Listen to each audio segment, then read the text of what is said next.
You're losing at a game you didn't even realize you were playing. Life is like chess, but not the polished kind played on velvet boards with wine in hand. Your game unfolds in shadows, with pieces you don't fully understand, and your moves are driven more by fear than by strategy. And the cruel twist, you don't even know what role you're playing. Are you the pawn, the queen, the silent spectator, maybe the king? But you're so busy faking strength, intelligence, or charm that you've forgotten the real point. Your mission isn't to impress, it's to endure, to live with intention. Your purpose is to guard what truly matters, but you keep rushing ahead as if progress itself equals victory, moving without clarity, without self. Remember this, a king doesn't need to move constantly to be powerful. He only needs to know who he is. But you don't. You wake each day trying to prove yourself to others, to everyone. You attempt to master the board, yet you haven't mastered your own thoughts. Let me repeat it. You are the king. Not because you're the strongest, not because you're the fastest. You're the king because without you, the whole game collapses. Yet you hand your worth to pieces that vanish as quickly as they appear. Do you believe success is about control, about being everywhere, knowing everything? That's not strategy, that's noise.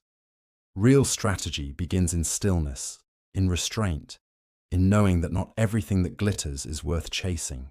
Too long you've equated showing strength with being unbreakable. But tell me, what's the point of strength if you can't protect your peace? What is the point of climbing high if you don't know what you're reclimbing for? Your struggle isn't failure, it's misdirection.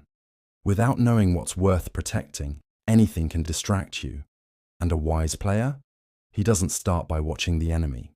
He starts by knowing his king, his limits, his ground, his risks. Because if you don't know yourself, you won't even see when you're losing.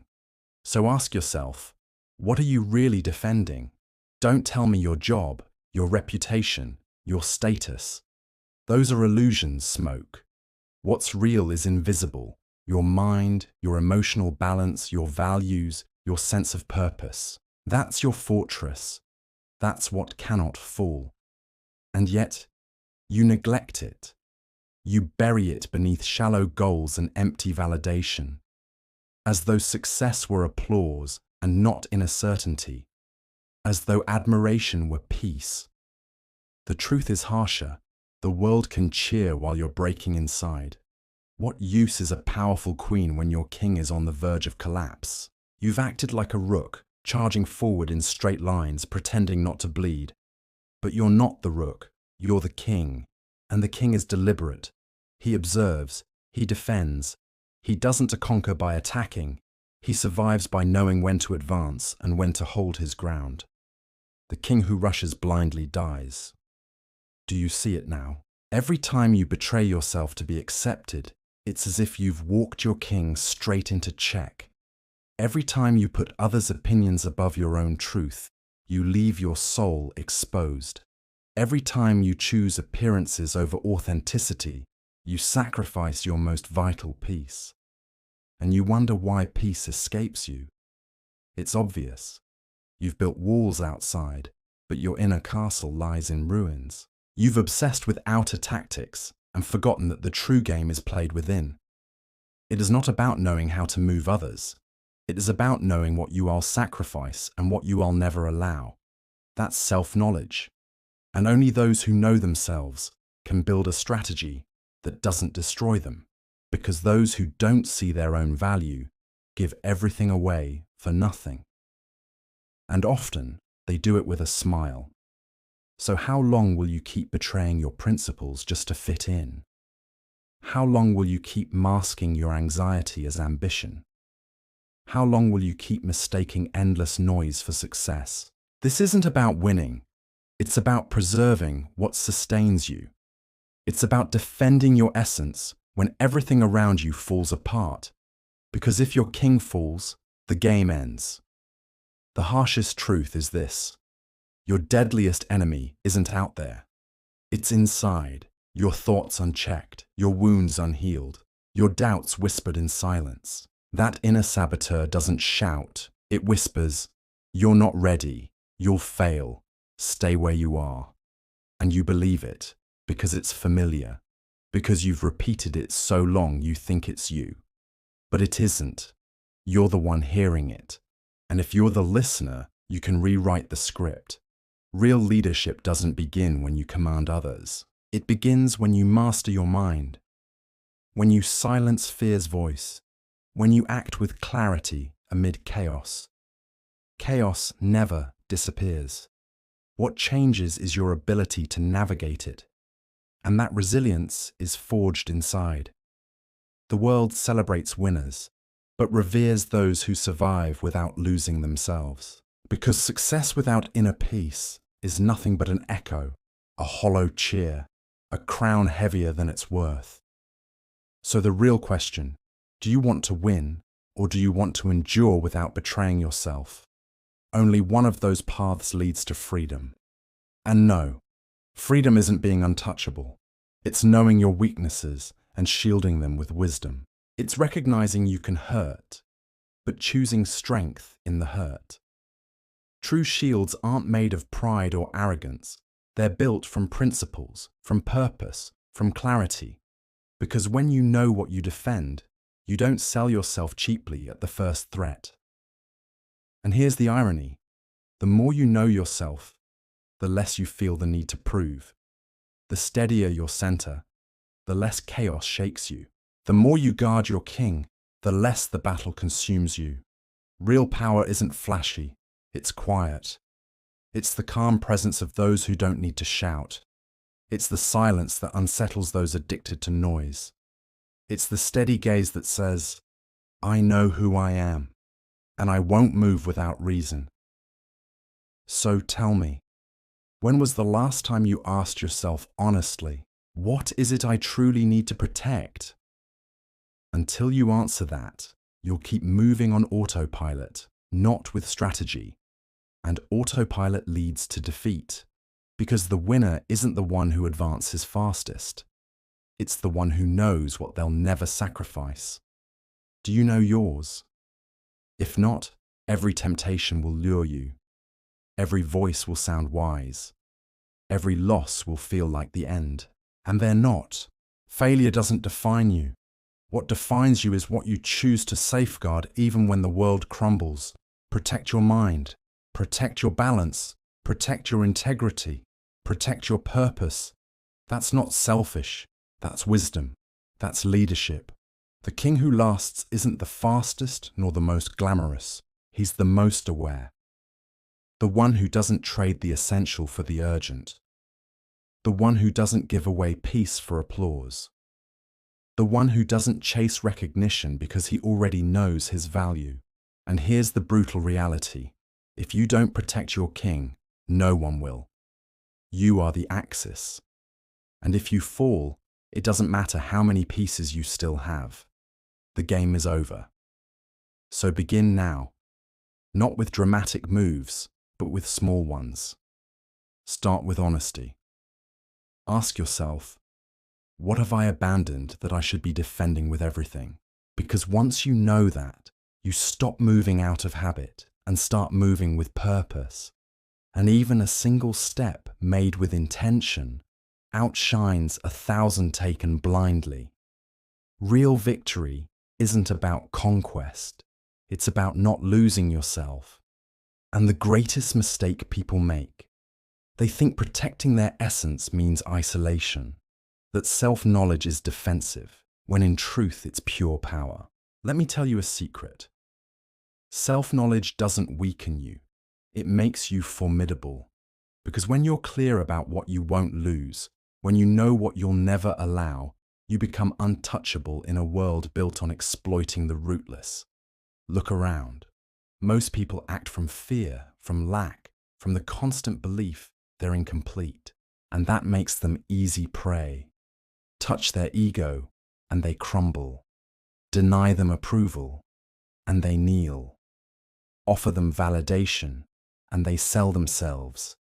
But there's a rare kind of person, who does not play by those rules, the one who's done the inner work, who has faced their shadows and made peace. You can't dominate that person. You can't seduce them with applause or paralyze them with rejection, because they already belong to themselves. And here lies the difference between those chasing power and those rooted in clarity. Power-hungry people are slaves to desire, but those with clarity are free in their purpose. Everyone chases power, money, influence, control. But true power is inward. It's quiet. It's unshakable. It's the power to say, "This is me. This is my worth. This is what I refuse to compromise." The power of not shouting strength, because your consistency speaks louder than words. And what sustains this power? Clarity. Hard-won, cultivated, lived clarity. Because clarity isn't knowing what you want when things are easy. It's holding steady when everything falls apart. It's facing storms and saying, "I remain." It's watching the crowd scatter and standing still, not from slowness, but from certainty. And that unnerves the lost. Clarity is a blade. In a world of doubt, conviction is threatening. It proves that yes, direction exists. Yes, purpose exists. Yes, a meaningful life is possible if you stop living for everyone else. But no one tells you this, because if you knew, you'd stop being manipulable. You'd stop buying illusions. Stop working where your soul rots. Stop tolerating what eats you alive. Society rewards the compliant, but punishes the lucid. The obedient are pawns. The lucid are kings. And here is the twist. A king without clarity is no king at all. Just a pawn in disguise. He panics when he loses a piece. He crumbles when his queen falls because his center was never inside. It was always outside. But a king with clarity, he can stand alone, surrounded, and still move with intention. And clarity isn't arrogance. It's humility. It is the wisdom to admit what you do not know and the intelligence not to act from ignorance. It's knowing when to advance, when to pause, when to risk, and when to preserve what cannot be lost. Self-knowledge isn't just knowing your strengths. It's knowing your blind spots, your wounds, your obsessions. Because if you don't face them, the world will weaponize them against you. But if you know them, if you've worked through them, they can't control you. You stop reacting. You start choosing. And that's the higher level of the game, the realm of choosers. Because in life, there are only two kinds, those who react and those who decide. The board rules the first, the second rules themselves. If you don't choose your life, others will choose it for you. Not out of malice, but because empty space gets filled. If you don't fill your life with meaning, the world fills it with noise, comparison, and distraction. And suddenly, you're living a borrowed life, a life that looks successful but feels like defeat. And the worst part, you won't notice until it's too late, until you face your reflection and see a stranger. That's the real checkmate, not external, but internal. Because no move can save you once you've lost the essential. That's why balance matters. Self-knowledge without self-care isn't enough. You must protect your center, feed your mind, guard your values, filter your thoughts. Because the mind is fertile soil. What you plant grows.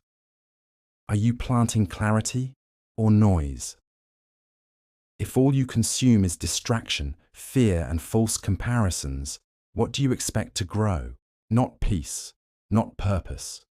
And then it rots, first within, then without, until your life looks fine outside, but inside the game is already lost. That's the tragedy.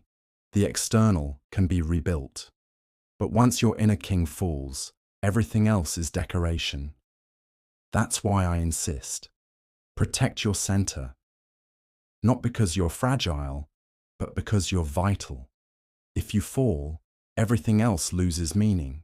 Still not convinced? Ask yourself, how many choices in your life have come from fear, and how many from clarity? That answer tells you if you're playing or just moving. And if you're still here, listening closely, it means you recognize this is for you. That inner voice is already stirring. This is your wake-up call. You can keep drifting, or you can finally take the board into your hands. But before you leave, think about this. Have you ever felt like every achievement still feels hollow, like every victory only deepens the emptiness? That's not failure, it's disconnection. Because without knowing what you're defending, nothing holds meaning. The soul doesn't shatter in one blow, it erodes slowly, living without purpose, chasing the urgent, ignoring the essential. And here's the irony. You already have what you need within you. You've felt it, you've known it, you're just afraid. Afraid that once you choose clarity, you can't go back. And you're right, you can't. Once you see, you can't unsee. Once you taste real freedom, you won't accept chains again. And that terrifies you, but it also liberates you. So I'll leave you with this. Are you going to keep moving mindlessly, or will you start playing for real? This isn't about hype or epic speeches. It's about facing yourself, about laying your foundation brick by brick, value by value. It's about saying no to shiny distractions, about walking with intention while the world runs blindly. When you grasp this, the board loses its power over you. You stop playing to please. You stop sacrificing your king for cheap validation. You play to defend what matters. You play awake, and that makes you unshakable. So don't say you can't. Don't say it's too late. What you lack isn't time, it's decision. Do one thing today, protect your center. Even if it's small, even if unseen, even if it feels insignificant. It matters. It's everything. And if these words hit you, if at any moment you thought, this is exactly what I needed, then write it, declare it. Say it out loud or in the comments, my king doesn't fall. Because when you declare it, you begin to live it. From now on, every move you make can be different.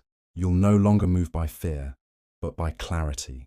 And that, my friend, is the real game. Not the pieces, not the applause, but remembering who the true king always was, you.